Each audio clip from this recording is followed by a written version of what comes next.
Bonsoir à tous. Il y a donc eu un accord sur les pensions au niveau du gouvernement fédéral. On va en reparler maintenant avec notre invité, les chefs de groupe à la Chambre. Il est également le président de la Fédération bruxelloise du Parti socialiste. On pourra donc l'interroger également sur les grands dossiers de la politique bruxelloise sur lesquels il garde un œil. On parlera donc du beurre, mais aussi de la Free Josaphat, de Smart Move par exemple. Nous accueillons Ahmed Laouej. Bonjour Ahmed Laouej, merci d'être avec nous. Donc chef de groupe à la Chambre, président de la Fédération bruxelloise du Parti socialiste et aussi bourgmestre de Koekelberg. Donc sensible au problème de la chaleur, dispositif particulier pris dans la commune aujourd'hui? Oui, c'est indispensable. On le voit avec ces chaleurs étouffantes, cette canicule, disons les choses. Il est essentiel de pouvoir prendre soin de nos administrés, des habitants de la commune. C'est vrai aussi dans d'autres communes. Et c'est essentiellement de la prévention, leur rappeler les gestes importants, bien s'hydrater, boire de l'eau.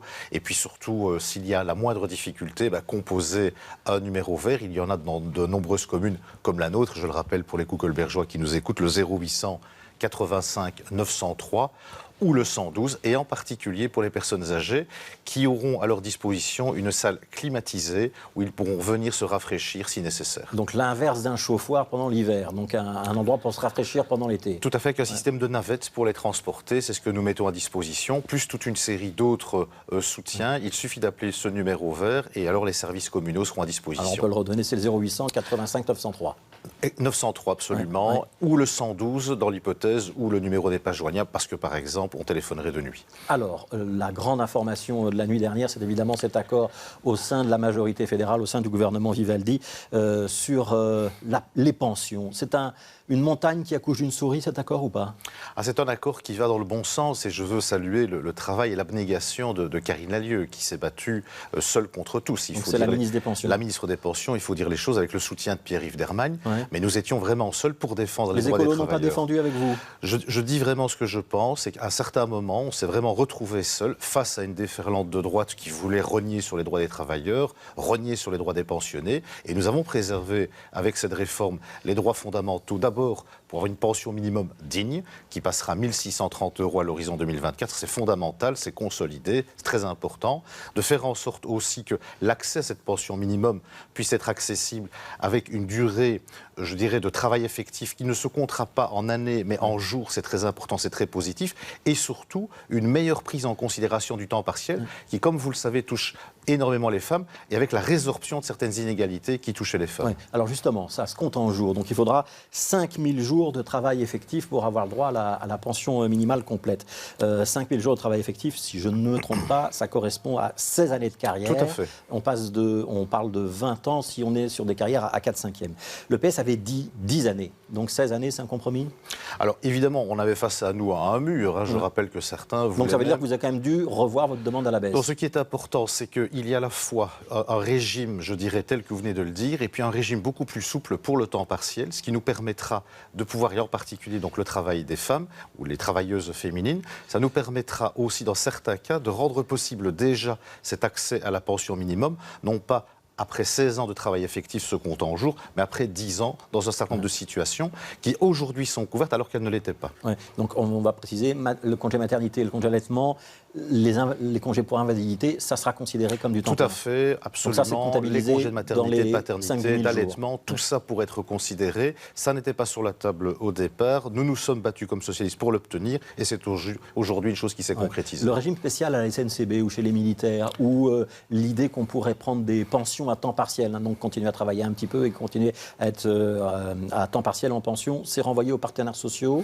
Alors sur les régimes spéciaux, comme vous venez de le dire, et qui couvrent aussi une bonne part de travail pénible, comme vous le savez, là on n'y touche pas, alors que certains voulaient y toucher. Sur les autres questions, comme par exemple la question d'une carrière à 42 ans ouvrant droit à une carrière complète, ainsi que la prise en considération du travail pénible, c'est en effet renvoyé vers la concertation sociale. Donc ça ne veut pas dire que ça n'a pas d'avenir ou d'issue, mais on renvoie vers la démocratie sociale, la concertation sociale, et là clairement aussi nous serons du côté du banc des travailleurs pour pouvoir les soutenir. Ouais. Il y a quand même des présidents de partis de la majorité qui ont estimé que ça n'allait pas assez loin. C'est le cas de Georges-Louis Boucher, c'est aussi le cas de Conor Rousseau, le président de Voreuil, donc les socialistes flamands. Est-ce qu'on a réellement pérennisé les pensions pour le futur avec cette réforme? C'est la question qui se pose à Ahmed Laouej. Est-ce que finalement on est assez nombreux à cotiser pour payer les pensions du futur? Alors c'est la marotte du taux taux d'emploi de certains. On est tous pour l'augmentation du taux d'emploi, mais pas avec des emplois précaires, pas avec une destruction du droit du travail. C'est la différence entre nous et la droite. D'un autre côté, la soutenabilité financière, c'est aussi le financement de la sécurité sociale en général, des pensions en particulier. Et là, le Parti socialiste a des propositions. C'est par exemple mettre à contribution les revenus du capital. Ce ne serait que juste. Mais manifestement, il y a des blocages chez certains, et en particulier à droite. Alors, on va rester justement un instant sur le fédéral, sur la fiscalité, si vous voulez bien, puisque le ministre des Finances, Vincent Van Peteghem, a dévoilé les grandes lignes de son projet de réforme fiscale. Il était ce matin dans plusieurs journaux, notamment un allègement de la fiscalité sur le travail, mais qui serait compensé par une taxation des revenus locatifs, précompte mobilier, donc 25%, qui s'appliquerait aux revenus locatifs et donc sur les loyers réellement perçus, sauf les 6 000 premiers euros qui seraient exemptés d'impôt. C'est une bonne mesure, c'est une réforme que vous soutiendrez ou pas? On va prendre le temps de l'examiner parce qu'elle est assez... elle est volumineuse. Oui. Elle est volumineuse. Ouais. Je ne dirais pas qu'elle va dans tous les sens, mais elle couvre de larges spectres de la fiscalité. Et il faut pouvoir l'analyser sous l'angle notamment de son effet redistributif. Est-ce que oui ou non, elle va en effet faire reposer... Taxer les loyers réels, par exemple? Par exemple, moi j'ai toujours dit que taxer les loyers réels, alors qu'il n'y a pas d'encadrement des loyers, de blocage des loyers, il y a un risque majeur que ça se reporte sur le prix des loyers, donc autrement dit sur les locataires. Donc ce serait une fausse bonne idée. Deuxième chose, je rappelle en même temps que tout notre système fiscal a finalement veillé à encourager les gens à avoir ce qu'on appelle une épargne long terme, c'est-à-dire un petit immeuble de rapport. Est-ce que cela va pouvoir encore être cohérent par rapport aux propositions qui sont déposées? Mais surtout, ce que je crois, c'est qu'il faut aujourd'hui aller vers une plus grande mise à contribution des revenus spéculatifs. Donc c'est les revenus boursiers. Et en l'occurrence, ici, je demande à voir, puisque la proposition du ministre des Finances est de diminuer le précompte mobilier sur les revenus du capital. C'est quand même un peu étrange, ça ne me semble pas aller dans le bon sens. Et d'un autre côté, il veut fiscaliser les plus-values, ça c'est plutôt une bonne chose, mais il nous annonce qu'il veut supprimer la taxe sur les comptes titres. Donc moi je demande à voir, on ne va pas acheter un chat dans un sac, on va examiner tout ça, on va chiffrer tout ça, et on va voir l'effet redistributif, c'est-à-dire qui paye quoi. Est-ce que ce seront vraiment les épaules les plus larges qui seront plus mises à contribution pour pouvoir diminuer l'impôt sur les revenus du travail, chose que nous demandons également. Alors il reste 4 minutes, je voudrais qu'on prenne votre autre casquette, qui est celle de président de la Fédération bruxelloise du Parti socialiste, pour évoquer des dossiers régionaux. D'abord, toutes les révélations autour du beurre et l'idée qu'il faudrait une commission d'enquête au Parlement bruxellois. Ridwan Chahid a annoncé que le groupe PS déposerait une demande de commission d'enquête. Elle va se faire, elle ne va pas se faire? Il faut trouver une majorité. Elle est soumise à la discussion de la majorité d'abord, c'est comme ça que nous fonctionnons au Parti socialiste. L'Open VLD n'est pas favorable, Senkatsou l'a dit, Défi ne s'est pas encore prononcé clairement. Nous verrons sur base des éléments qu'on leur fournira, parce qu'il y a assez d'éléments selon nous sur la table que pour pouvoir aller vers une commission d'enquête. On parle d'obstruction à la justice, on parle de destruction. Mais commission d'enquête, théoriquement, c'est pour surveiller l'action d'un exécutif. Là, c'est plutôt Uber qui est le fautif. Ah, non, pas du tout. La commission d'enquête permet aussi de mettre à jour des mécanismes frauduleux et le comportement de certains acteurs économiques privés, par exemple.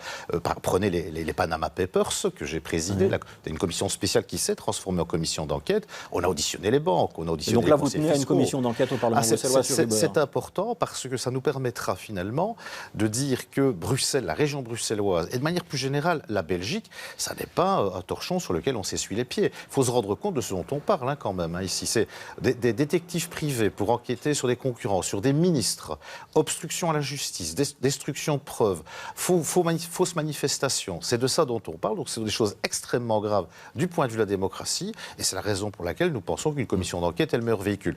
Mais je le répète, nous allons discuter avec nos partenaires de majorité, nous allons voir aussi avec les partis de l'opposition ce qu'il est possible de faire et en fonction de ça, on choisira le meilleur véhicule. Donc réponse probablement en septembre. On est 2 ans avant les prochaines élections. Il reste quand même beaucoup de travail et beaucoup de dossiers sur la table du gouvernement bruxellois qui sont des dossiers compliqués pour ne pas dire explosifs. Frisch Josaphat, Smart Move, encadrement des loyers. Très rapidement, s'il nous reste 2 minutes. Frisch Josaphat, on va construire, on ne va pas construire? Alors, Frisch Josaphat, Champ d'Écaille, autant de dossiers où certains ne sont pas très cohérents. Ils nous disent qu'ils sont sociaux, mais en même temps, ils ne veulent pas qu'on construise du logement. Je rappelle qu'il y a plusieurs dizaines de milliers de ménages bruxellois qui aujourd'hui sont en attente d'un logement.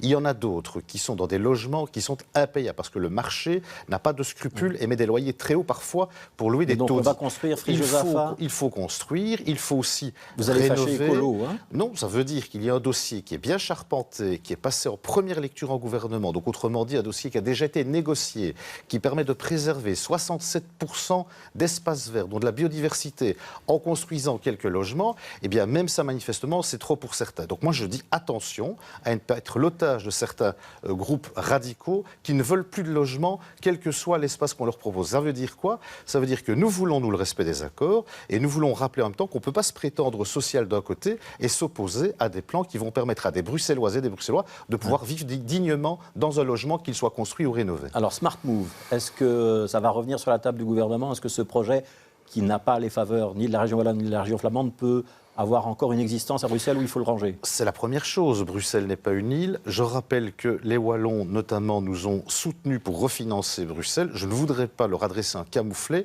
en ne les concertant pas. Je vois aussi que la Flandre s'y oppose et ça n'est pas un dossier qu'on va pouvoir réussir s'il n'y a pas un accord entre les trois régions. Donc ce ne sera pas pendant cette législature. Autre élément, je n'ai pas vu, moi, les fameuses corrections sociales qui étaient pourtant l'accord de gouvernement. Et donc, à nouveau, il me semble que là, cette taxe kilométrique, cette fiscalité écologiste qu'on veut nous imposer ne me semble pas correspondre à certains impératifs de justice sociale. Donc c'est plutôt un feu orange clignotant pour ne pas dire rouge. Et une dernière question, très rapidement. Encadrement des loyers, c'est toujours bloqué par défi. Est-ce que le PS continue de travailler sur le dossier ou pas? Est-ce que vous allez un jour le mettre au Parlement? Alors, si ça coince au gouvernement? Je pense que le Parlement est un bon endroit pour continuer à réfléchir, pour faire en sorte qu'en effet il n'y ait pas une double peine à la fois de vie chère et en même temps d'augmentation des loyers. Je crois que c'est intenable pour les gens.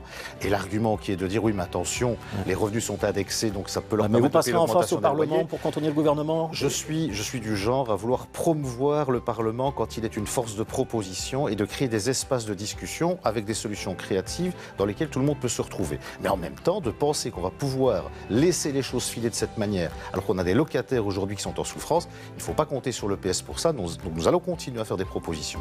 Merci Ahmed Laouej, merci d'avoir été notre invité. Demain, c'est Philippe Claus, bourgmestre de Bruxelles, qui sera l'invité de Plus d'Actu, et c'est Jean-Jacques Deleu qui présentera l'émission. Merci d'avoir été là et à demain.